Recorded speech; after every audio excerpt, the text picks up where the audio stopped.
Das sind Kain und Raziel. Richtig, wir sind am Eidos-Stand und es gibt ein neues Legacy of Kain Spiel. Überraschung, hier spielt im gleichen Spiel sowohl Kain als auch Raziel, nämlich kapitelweise. Hier sehen wir den bösen Vampir bei ersten Kämpfen.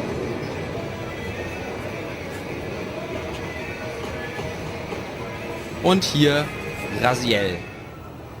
Leider ist auch hier durch das Abfilmen die Bildqualität nicht optimal. Ich kann euch aber versichern, das Spiel sieht hammermäßig geil aus. Das hier ist die PS2-Fassung, die Xbox-Fassung sieht noch einen Tick besser aus. Die Grafik ist einfach Hammer. Da hat Eidos auf jeden Fall nochmal richtig die Latte nach oben gelegt. Die Spiele sahen ja noch nicht schlecht aus, aber das ist nochmal ein richtiger Schritt nach vorn.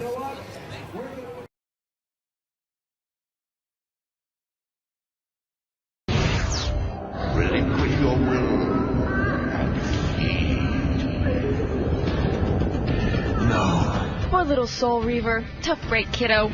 Luckily, there's at least one godless, inhuman, badass vampire left to fend off the really sinister otherworldly types.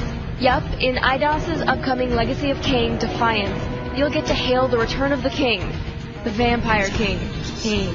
What was that? Legacy of Kain Defiance brings returning characters Kain and Raziel together for their first virtual team-up.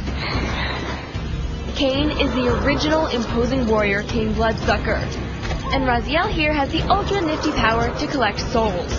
What could possibly bring this odd couple together, you ask? Well, suffice it to say, nobody you'd want to blind date. All that's sure at this point is that Kain and Raziel face, in alternating chapters, the Helden, a collective enemy that's so bad that even the bitterest of rivals must join forces against it. I can see into your heart, Raziel. What follows promises to be a lengthy journey through this world and the next. As it happens, though, our unlikely heroes are both pretty well equipped to face whatever crosses their paths. Sound the alarm! Vampire! The Soul Reaver Raziel moves quickly, slashes faster, and finishes off his adversaries by gathering their eternal spirits into himself. Apparently, it tastes great and is less filling. Surrender, fiend, and we will promise you an easy death. Kain, on the other hand, well, where should I begin? Kain is simply put a real badass. Not only can he climb walls and mist through bars and gates, but he has these super telekinetic powers that lets him toss people around like rag dolls. Yeah, so I know what you're thinking, and you're right. That's definitely pretty cool. Ouch, even. Not only that, but he can drain victims from a distance, put the regular vampire bite on you, or simply skewer you with his sword. Anyway, while some people might say that a mind is a terrible thing to waste somebody with, we think it's going to be a lot of fun. Whee! So while the game is still months and weeks away from prying eyes and eager fingers, from what we've seen, the basics are in place for some very satisfying action-adventure combat. So we can't really tell you what lies beyond the proverbial curtain for Kain and Raziel. Our lips are sealed. But if you hang in there, I'm sure you'll find a way to suck it out of us. Until then, believe me when I say, you ain't seen nothing yet. I thought I heard something.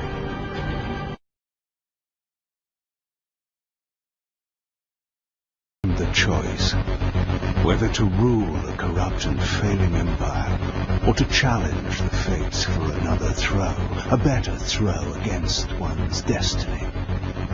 What was a king to do? After 4 games of blood-sucking, soul-reaving, and cliffhanger endings, Kain and Raziel return to take care of unfinished business in Legacy of Kain, Defiance. No more questions, no more worship.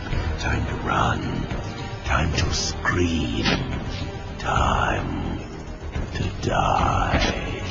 This time he plays both Kain and Raziel, alternating between levels. Defiance picks up immediately after the end of Soul Reaver 2, which was actually centuries before the beginning of Soul Reaver 1, and about the same time as Blood Omen.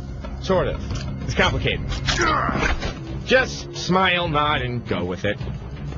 The last 2 games had fairly weak combat. Oh, it remembers that, does it? But Defiance goes to moderate lengths to remedy this. In what can best be described as a Devil May Cry-like fighting style, Kain and Raziel hack their foes up with special speed combos and air juggle attacks. After you stun them, you can suck their blood or steal their soul to boost your health.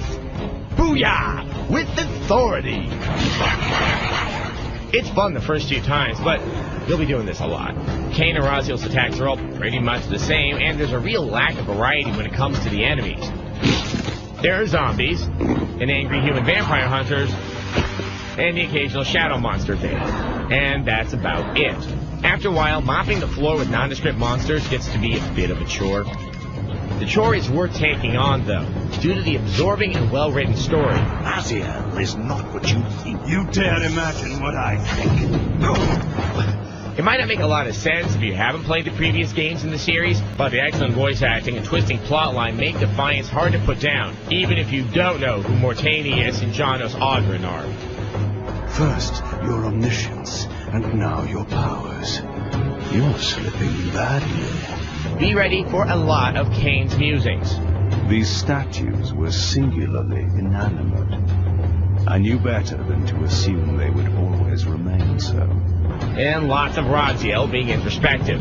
The madness of this place had somehow fueled my rage. And as it subsided, I felt no elation. And hey, check out the big baddie, the Elder God. That eye looks strangely familiar.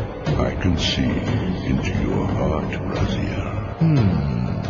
But not hacking up monsters and defying fate itself, you'll spend much of your time solving puzzles in the vampire forges. While the puzzles are pretty good, the forges themselves are almost all identical. It's way too easy to get mixed up and lost in these damn curved hallways. Hey, Victus!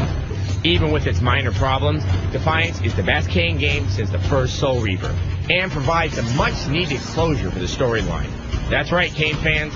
No cliffhangers here. Just intrigue, a few long-awaited answers, and a 4 out of 5. One can only match, move by move, the machinations of fate, and thus defy the tyrannous stars.